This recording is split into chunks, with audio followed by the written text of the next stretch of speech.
8:45 or 9, we were sitting on the couch watching a show, my wife and my daughter and me, and he came up to us and he said, "Hey, I'm gonna go for a walk, get some fresh air." And we heard him take the trash cans in and go for this walk, and that had always been, like I shared, really good and healthy for him to take that walk and get some fresh air. But that particular night, he made a different decision, and he didn't come back.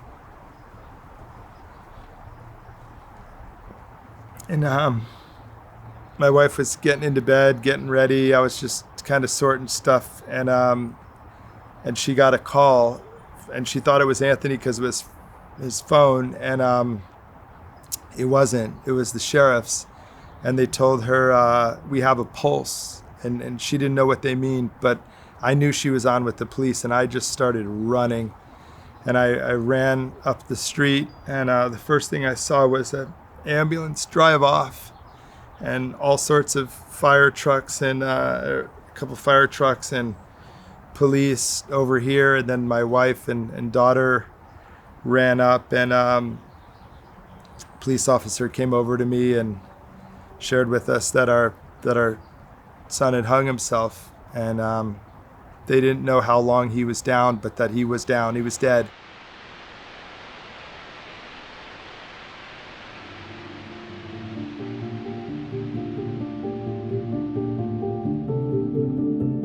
So I have Asperger's, for context. It makes it a little difficult for me to communicate at times and maybe understand how to communicate with others or what information I'm receiving. Because of that misunderstanding in communication, sometimes I process things very differently. And so I can't also help but feel like that was something that contributed to a lot of the negative thoughts that grew in me. It felt like hell on earth at times, just because of how hard it was to socialize with people, to get people to understand me. I was bullied my freshman year heavily. I already struggled with my mental health during middle school due to my home life, but in my freshman year, it got really bad, and I confided in with some people, and instead of using it to help me, they used it as leverage to bully me. So when not only was home not a safe place, but then school wasn't either, and I didn't think that anyone would care. I was at this pool by this campsite, and I figured right then and there, I'm gonna do it. I am going to kill myself. And so I walked into this hot tub, where also all my classmates were in, and I figured I would hold myself under the water until I had drowned myself. I just don't know what it was, but I just couldn't really bring myself to do it.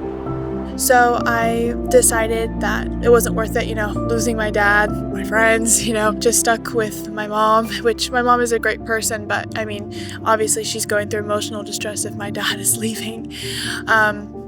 So I decided that, life wasn't worth living, and I tried to take my life that day. I tried to take a knife and cut one of my veins open in hopes that I'd bleed out.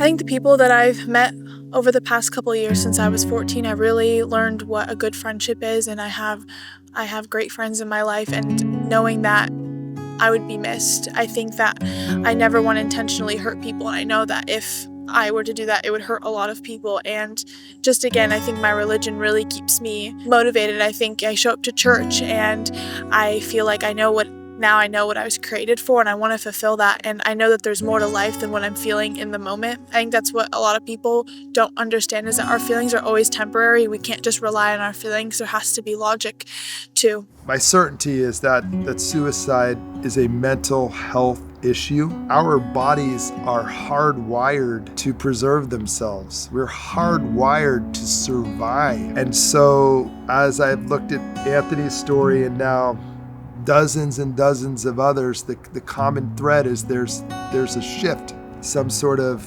physiological shift, rewiring, mental health issue where that it's flipped, that somebody could actually be so confused and in such a mixed up mental state that their brain convinces them to, in essence, murder themselves.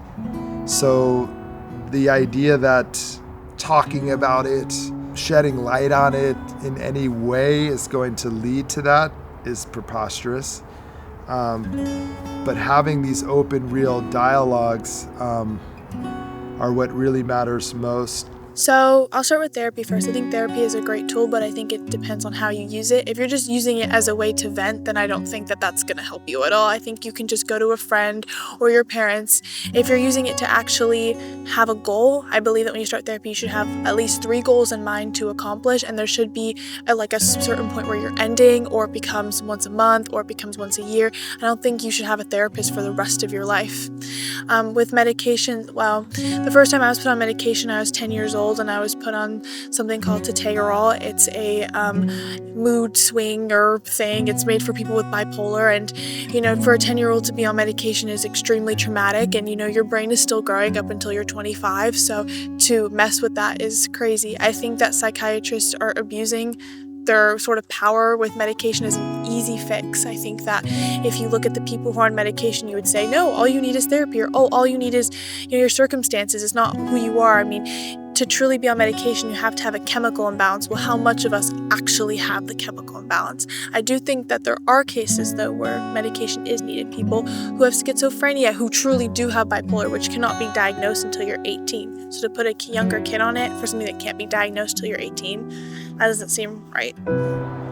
I would like to say to anyone personally going through suicidal ideation, there are many resources out there, and there are people that care way more than you think they ever will about you. Don't be afraid to commit to helping yourself. If I didn't, I wouldn't be here right now, and I think there's so much you can be fulfilled for in life. There's so much to live for.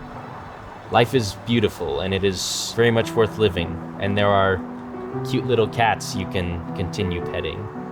Yeah. Hi there, you little cutie. You matter, and please stay. Reach out to friends, family, loved ones. If you can't reach someone, or if you're in distress, dial 988. Know as best you can your brain is messing with you, and if you can get with a loved one, give yourself that opportunity for the space to understand what's happening and get the help that you need.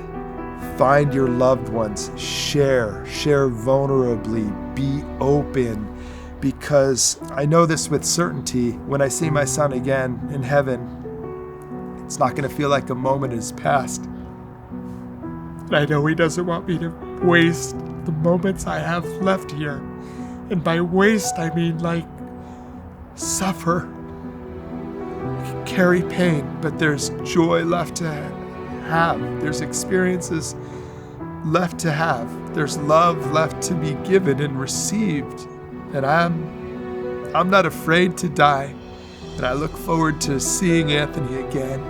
I would say look at the people around you, because I guarantee you more than not half the people around you have also struggled with some sort of mental health, suicidal ideation. It's very common in our generation. I think that I didn't think I was strong enough for the longest time.